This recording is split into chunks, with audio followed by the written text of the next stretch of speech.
So coming back now, we're going to switch from Dakini to Tara, a little bit closer to the actual practice that we're looking at this afternoon.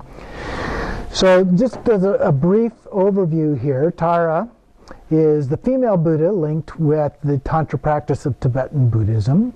She's used as to develop the inner qualities and understand outer, inner, and secret teachings about compassion and emptiness. So it has both elements of those, like we talked about in our discussion. There is more than one form of Tara with different forms of the same quality, often considered to be metaphors for Buddhist virtues. And so when we look, I think of Jung, and he's talking about archetypes. I think that's a good example of a way to look at all of these different deities, dakinis, and so forth in a way that can be very helpful. And so the most widely known forms are green Tara. We have a green Tara over here in the middle of the 21 Taras. And she is the Buddha of enlightened activity, or some say the female Buddha of compassion. And then white Tara, also known for compassion, but also long life and healing and serenity. Red Tara, the more fierce aspect associated with magnetizing all good things, bringing things together. And then black Tara, associated with power. Yellow Tara, associated with wealth and prosperity. And blue Tara, associated with transmutation of anger. So those are something. I mean, there are lots, like the 21 Taras over here. So there are lots of different Tara forms, as we'll see some more here in just a minute. In some schools of Buddhism, there are also the 21 Taras. We mentioned that.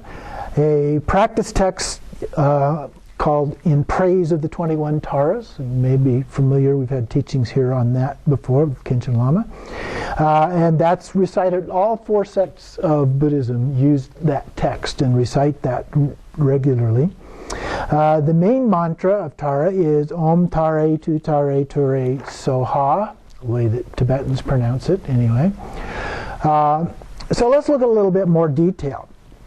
Tara is an important figure in Tibetan Buddhism. She appears as a female bodhisattva in Mahayana Buddhism and a female Buddha in Vajrayana. So she was elevated a little bit, if you will, in that process. She's also known as the Mother of Liberation.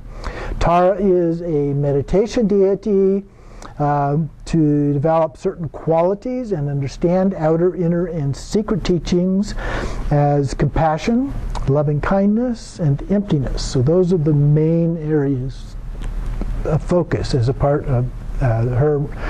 And then Tara may be more properly understood as different aspects of the same quality, as bodhisattvas are often considered as metaphors for Buddhist virtues. And of course, oftentimes bodhisattvas are also considered as Buddhists. So the praises to the 21 Taras is the most important text on Tara. We have it in our other prayer book that we use. Another is the Tantra, which is the source of all the functions of Tara, the mother of all Tathagatas, and the mother of all of the Buddhas. We talked about that before. It's the same as Prajna Paramita, who's also known as the mother of all Buddhas. The main mantra is translated here. It says, Om O Tara, I pray O Tara, be O Swift One, so be it. Okay? So that's one of the ways of looking at that. We'll come back to that in a minute. So how did she emerge as a Buddhist deity? She is regarded as the female aspect of Avalokiteshvara, and in some origin stories she comes from his tears. And so here's an abbreviated version here. Then at last Avalokiteshvara arrived at the summit of Marpuri, the red hill in Lhasa. Gazing out, he perceived that the lake of Otang resembled a hell of ceaseless torment. Sounds like Avicii hell. Myriad beings were undergoing the agonies of boiling, burning, hunger, thirst, yet they never perished. sending forth hideous cries of anguish all the while. When Avalokiteshvara saw this, tears sprang from his eyes. A teardrop from his eye fell to the plain and became Tara. She declared, "Child of your lineage, as you are..." She also declared, "Child of your lineage, as you are striving to, for the sake of sentient beings in the land of snows, intercede in their suffering, and I shall be your companion in this endeavor." So Tara is also known as a savioress, as a heavenly deity who hears the cries of beings experiencing misery in samsara. So whether Tara originated as a Buddhist or Hindu goddess, we see Tara in both of those traditions, is unclear. She's also in Hinduism linked to the goddess Lakshmi. You may have heard of her, so that's a familiar form in the Hindu tradition. Mala Ghosh believes her to have originated as a form of goddess Durga in the Hindu Puranas, and today she's worshipped both in Buddhism and Shaktism. Is that how you said that? Shaktism. It may be true that goddesses entered Buddhism from Shaktism, the worship of local or folk goddesses, prior to the more institutionalized Hinduism, which had developed in the early medieval period. So that's talking about that transition from the early part of the first millennium, and then as things developed, and particularly after the 2nd, 3rd century, we saw a major increase in the divine feminine as an aspect of that, and the elevation of these folk or local goddesses, spirits, whatever you want to call them, as a part of that. So according to another scholar, Bayer, that the feminine principle makes its first appearance in Buddhism as the goddess who personified Prajnaparamita, who is associated with the Prajnaparamita texts, the transcendent wisdom like the Heart Sutra, the Diamond Sutra, and so forth. Tara came to be seen as an expression of the compassion of perfected wisdom only later, in the 5th to 8th centuries. The earliest solidly identifiable image of Tara is most likely that which is found today at Cave 6 in the rock-cut Buddhist monastic complex of the Ellora Caves in Maharashtra in the 7th century. So one of the things that we note, remember, texts in India basically didn't survive very well, so we don't have very many early texts of these things, but we do get the beginnings fairly early, some even before the first millennium, of carved versions of symbolic images of various deities, even the Buddha and so forth. And so that gives us an idea. So you'll see pictures of images, or if you see the actual images in the museum or someplace, where these female figures are just minor figures and a great big Buddha or Bodhisattva or something like that. And so they're minor figures in the whole thing. But if you look at them historically over time, they get bigger and bigger, and pretty soon they're the main figure. Okay, so that's the indication of that kind of development.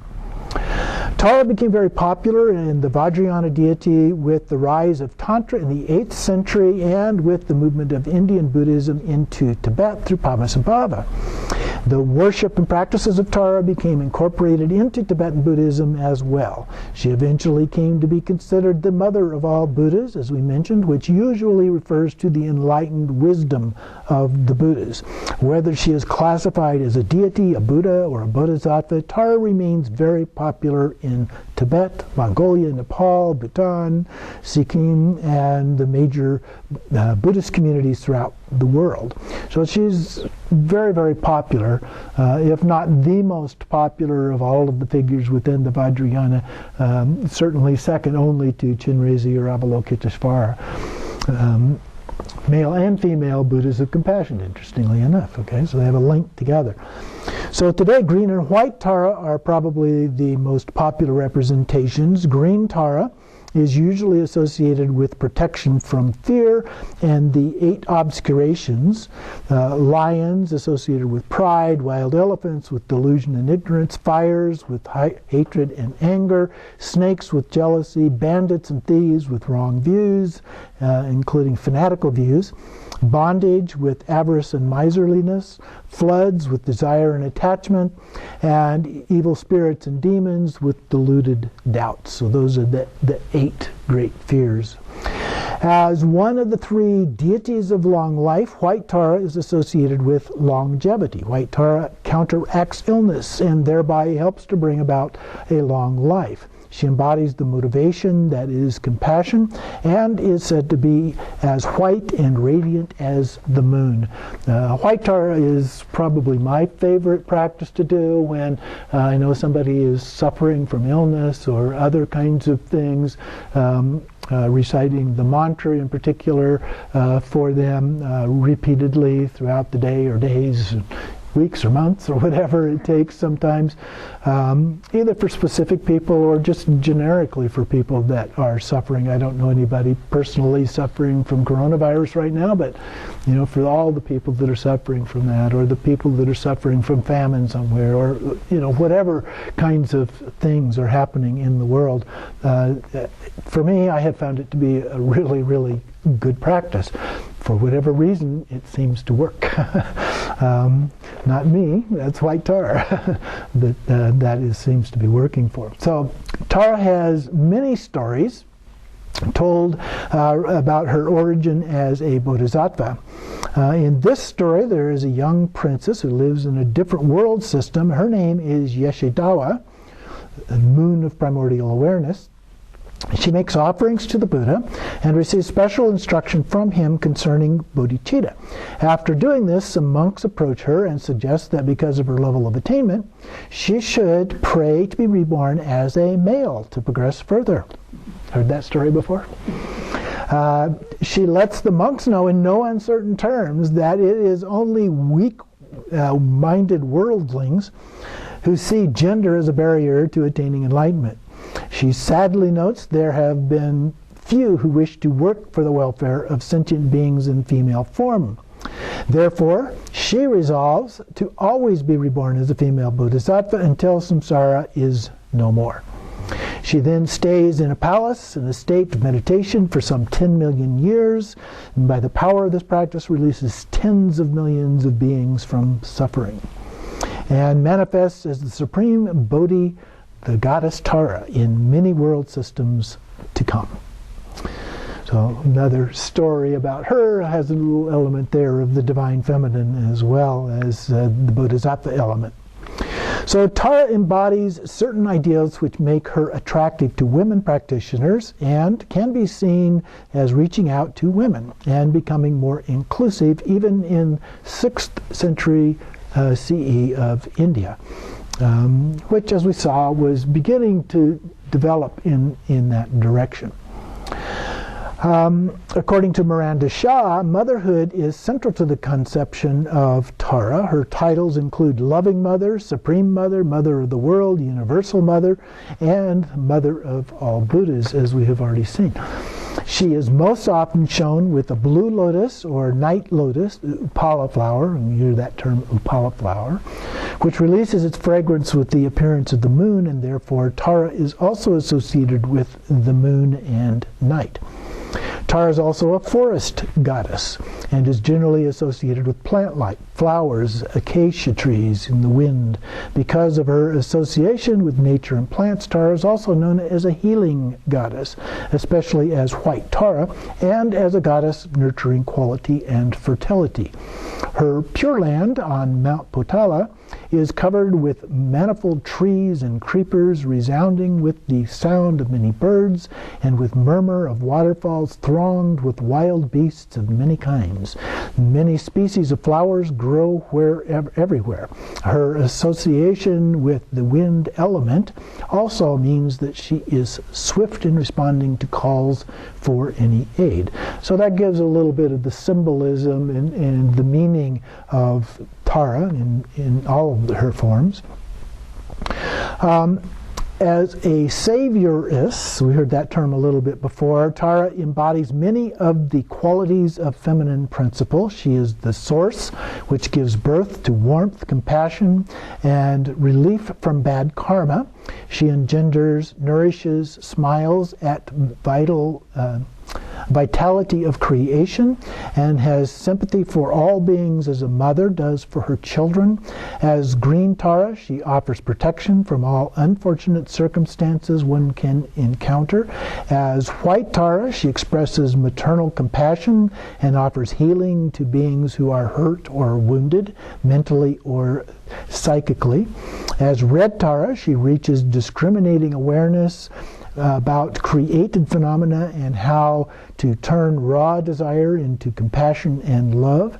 As blue Tara, Ekachati, she becomes a protector for the Nyingma lineage, who expresses a ferocious, wrathful female energy whose invocation destroys all dharmic obstacles and engenders good luck and swift spiritual awakening.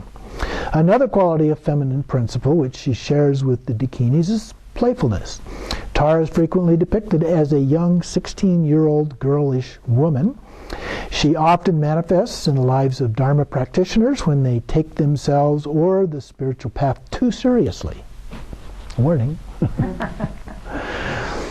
There are Tibetan tales in which she laughs at the self-righteousness or plays pranks on those who lack reverence for the feminine.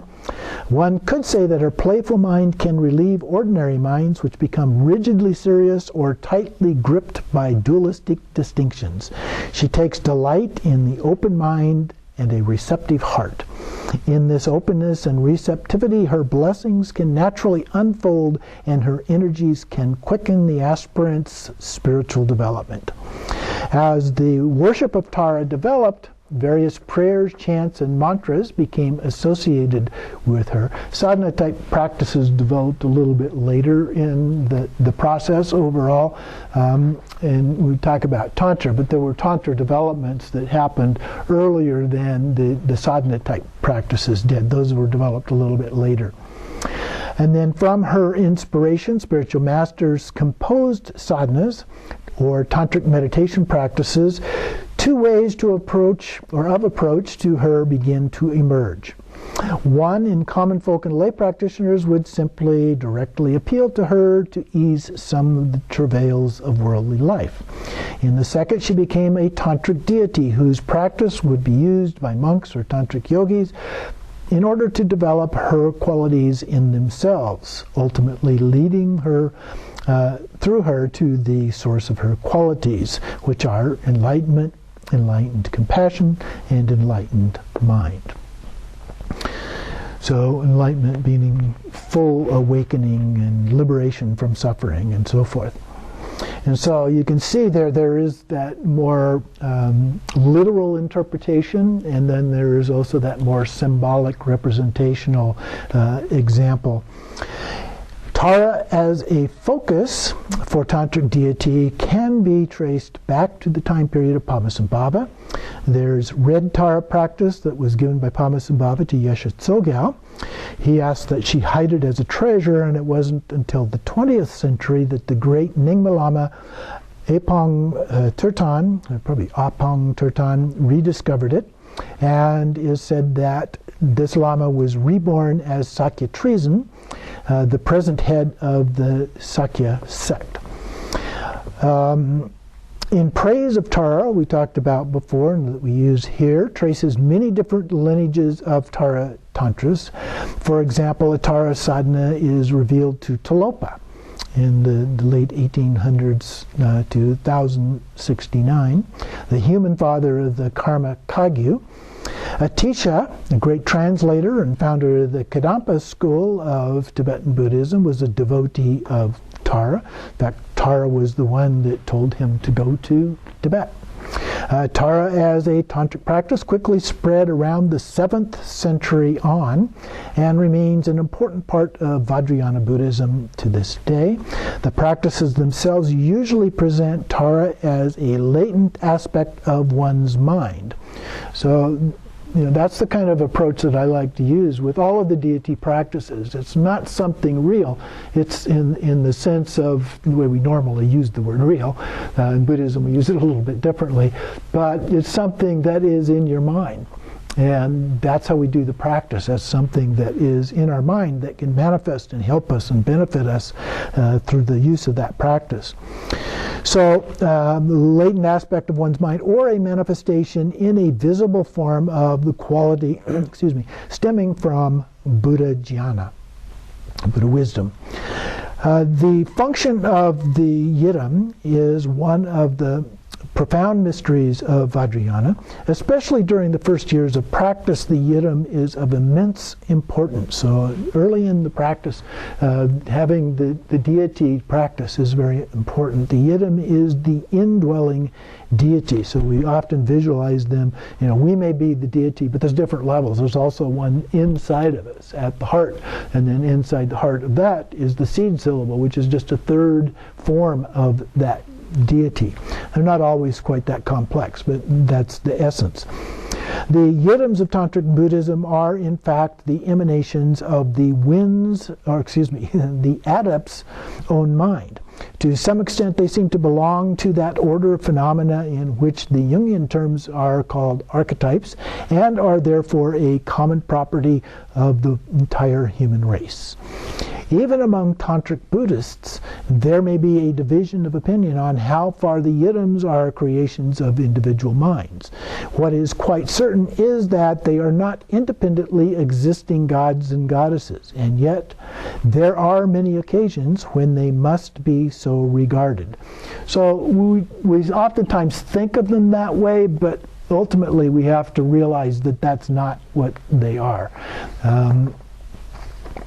A little bit more here. As we've already seen, there are many kinds of Tara. We've gone through a number of those. Tara is, in fact, the name of a whole class of deities. She appears in all 5 colors of the genus. There are at least 10 green forms, 7 white, 5 yellow, 2 blue, 1 red. It is a universal form varied like a crystal, since it changes according to the circumstances. That's actually kind of a nice way to think about it. Depending on what the needs are, the circumstances, then she manifests in a different way. She has peaceful and wrathful forms, as we mentioned. Her figure is shown in virtually all postures, from standing to sitting, full lotus, half lotus, 1 leg down, both legs down. She has 2 armed forms, 4 arms, 8 arms, 12 arms, and even one, a Tibetan painting, she is shown with 1,000 heads and arms. So kind of like Chinrezi, the 1,000-armed Chinrezi. Ghosh lists 76 distinct forms of Tara. She also has a universal form that encompasses all living beings and which changes with the needs of each being. A little bit about some of the different sadhanas. So the sadhanas can be extensive or very brief. Most of them that we use are very brief in form. Most include some introductory praises or homages to invoke her presence, and prayers of taking refuge, then the visualization, the mantra, and then the visualization is dissolved and we dedicate the merit. So that's the basic structure of the simple versions. Additionally, there may be extra prayers of aspirations, a long life prayer for the Lama who originated the practice. Many Tara sadhanas are seen as beginning practices. However, what is taking place during the visualization invokes some of the most sublime teachings of all of Buddhism. During the creation phase, as a yidam, she is seen as having as much reality as any other phenomena apprehended through the mind. And everything is apprehended through the mind in the Buddhist view of things. The experience, and that doesn't mean there aren't things out there somewhere, but I look over here and I see a picture. That picture, the experience of that picture is taking place in my mind. And that's the important thing here. We recognize that all of our experiences are actually happening in our mind. And so when we do these practices, those are also happening in our mind.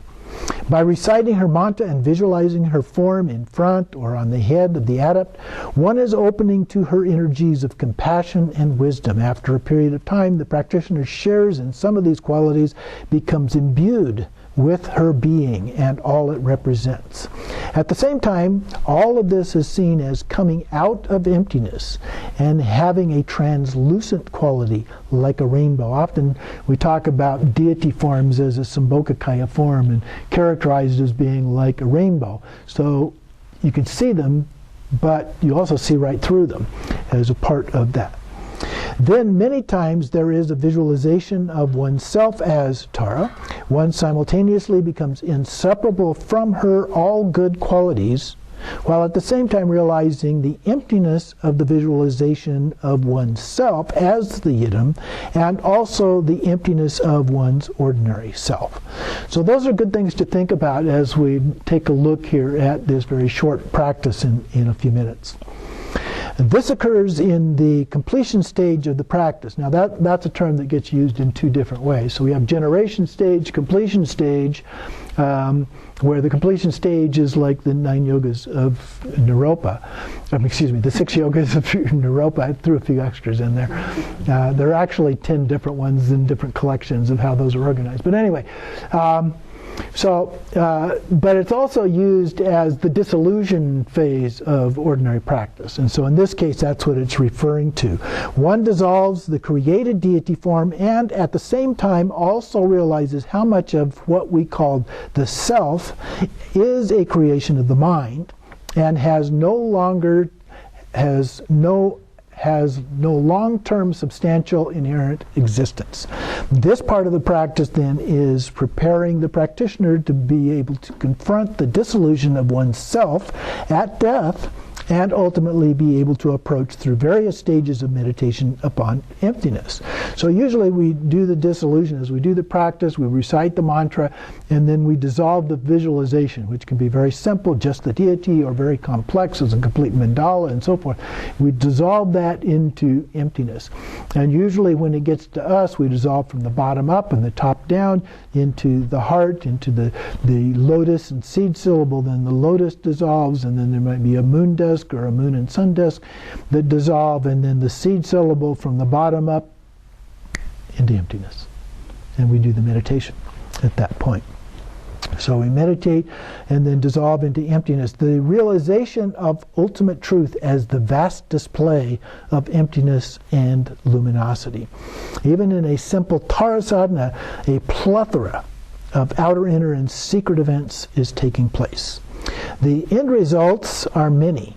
It reduces the delusion in the forms of negative karma, sickness, afflictions, of kleshes, and other obstacles and obscurations. The mantra helps generate bodhicitta within the heart of the practitioner and purifies the psychic channels within the body, allowing a more natural generosity and compassion to flow from the heart center.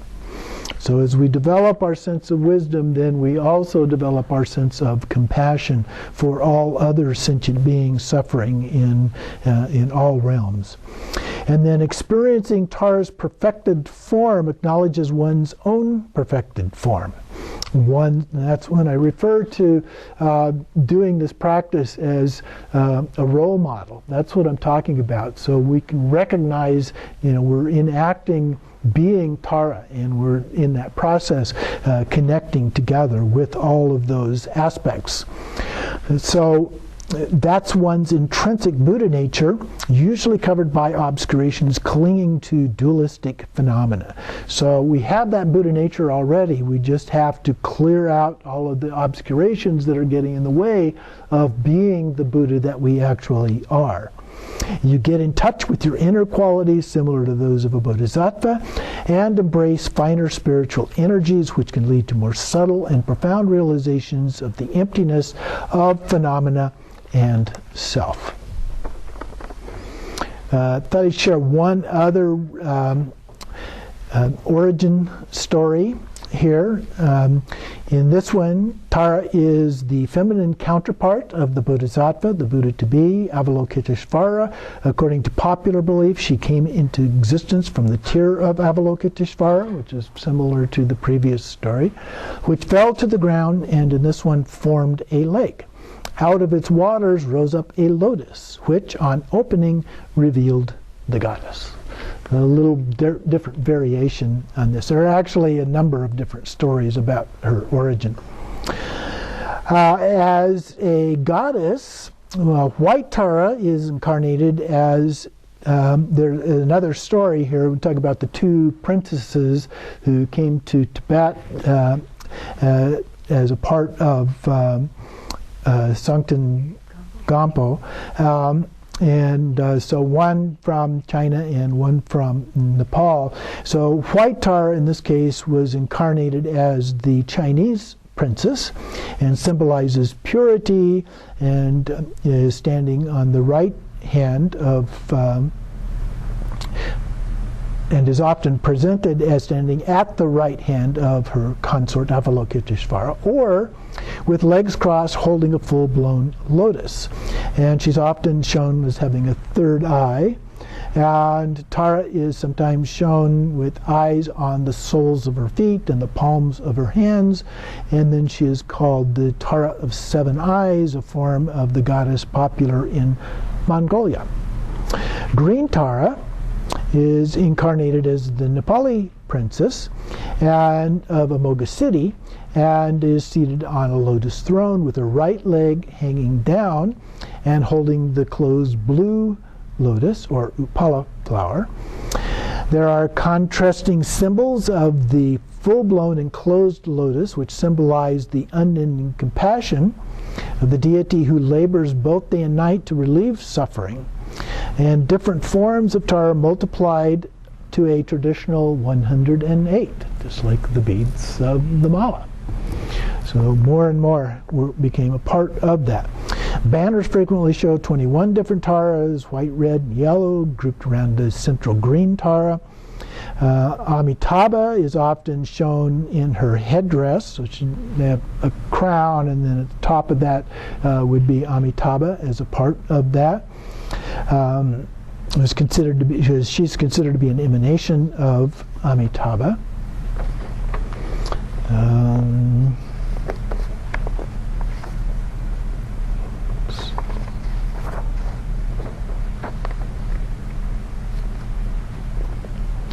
Another reference that's often made to Tara is that she is called Mama Tara or Mama Buddha. Tara is without doubt the most beloved female deity in the Tibetan Buddhism, revered for her swiftness in helping those who rely on her. She has been described as a Buddha for our modern age, a sublime personification of compassion and wisdom in female form at a time when sorrow and suffering seem to be increasing everywhere. Of all the Buddhas, Tara is the most accessible. Tara is the Buddha of enlightened activity. Tara is often just called Savioress, not just in the sense of spiritual salvation, but also as a rescuer of beings suffering in samsara here and now. Just as a child might call out for her mother if she is in danger, devout Tibetan Buddhists tend to call out for Tara in times of need. But how does this work? Does the goddess sweep down on us and rescue us? And why is she called the mother of all Buddhas? Well, in Tibet, despite the enormous respect and sacred devotion for Tara, she is often just known as Mummy Tara. From the 18th century, there's a prayer, "From my heart I bow to divine Mother Tara, essence of love and compassion, the most precious objects of refuge gathered into one. From now until I reach enlightenment, hook me with your great love and kindness to liberate me." There are literally thousands of stories of ordinary Tibetans fearing for their lives, abused in pain, in prison, fleeing persecution, who simply turned to Tara in these times of desperation and were rescued. So there's lots and lots of different stories about that.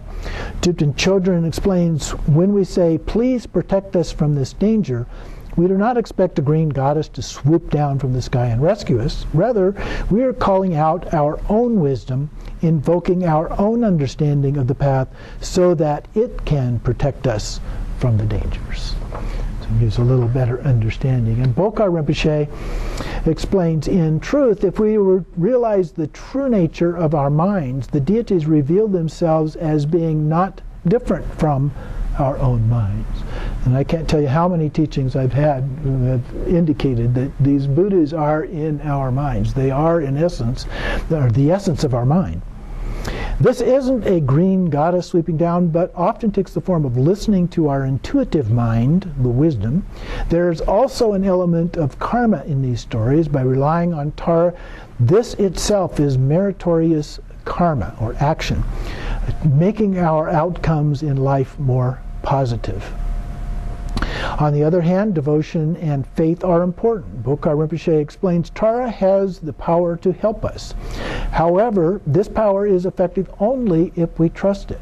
For Tara to help, we must pray to her and call upon her from the bottom of our hearts without reserve and doubting her interventions.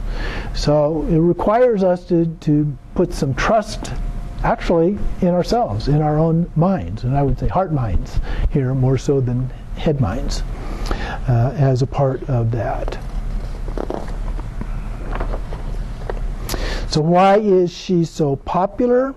Bhikshuni Chodron explains, we can relax in her presence and look at ourselves honestly, knowing that Tara will not judge, reject, or abandon us due to our shortcomings. Like a mother, she sees her child's potential, in this case, our spiritual potential or Buddha nature, and wants to nurture it. She is also popular because she is all about speed. Probably a typo here somewhere. Probably a big deal to modern people. Thupten Chodron writes, aspirations made in the presences of green Tara may easily grow into results, and requests made to her may be quickly actualized. One reason for this is that by visualizing and praying to Tara, we are energized to create causes for happiness and to eliminate interferences in our Dharma practice. Like all Buddhas, she is fully enlightened being with an omniscient mind. All Buddhas have the same qualities. And I've had that teaching over and over again as well. Buddhas have no defilements. Tara has no defilements. She has no afflictive obscurations, the ones that keep us in samsara, ignorance, anger, and all the other karmic afflictions that keep us in cyclic existence. Tara is no different from other enlightened beings such as Amitabha, Avalokiteshvara, Vajrapani, or Manjushri. Her activity is often the one of compassion, even though we talk about her in her wisdom aspect. She is the female Buddha of compassion, so that's one of her main activities. So White Tara here has her own mantra, Om Tare Tu Tare Ture Mama Arya Punyajana Pushtam Kuru Soha. And so she's known to be actively beneficial in the practices of long life and health, one of three deities that have a focus on long life. Although the attainments of qualities of equanimity, love, compassion, joy, and the six far-reaching attitudes are the same, Tara is considered to be the activity of compassion. All enlightened Buddhas have the same essence. We associate green Tara with motherly protective activity of compassion. To take other examples, Avalokiteshvara is associated with compassion, Manjushri with wisdom, Vajrapani with power, yet all are equally fully enlightened beings with the same realizations. All the Buddhas contain these qualities, but Tara attracts those who benefit most from compassionate action. So whatever it is about a particular deity in terms of their qualities, we tend to be drawn toward whichever one is most beneficial for our needs as a part of that at that particular time. So in some cases we identify with one that helps meet our needs, and then things change and we may be attracted to another one. Tara is not a concrete, self-existent person with a personality, and for this reason we train our minds to see her as an emanation of good qualities that we want to cultivate. A Buddha has two main bodies, a Dharmakaya, or truth body, and the Rupakaya, or form body. And then Rupakaya is divided into Sambhogakaya and Nirmanakaya. The omniscient mind that has eliminated defilements is the Dharmakaya. The Rupakaya are various forms assumed by enlightened beings to communicate more effectively with us. So who can call a Tara for help? Anyone, including us. Even people who are not Buddhists. However, if you take refuge in Buddha, Dharma, and Sangha, take Tara initiation, and regularly practice, your prayers will be more beneficial. Why would Tara help non-Buddhists? Putting aside the obvious answer, compassion and love, she is part of all of us, whether we're Buddhists or not. And then in Buddhist philosophy, all people, all sentient beings, even insects, have Buddha nature, or the potential to become enlightened. We call on our own inherent Buddha nature when we outwardly call on any Buddha or enlightened being. Simply recognizing that nature, which naturally happens if you call out Tara's name in times of trouble, can be enough to activate that nature.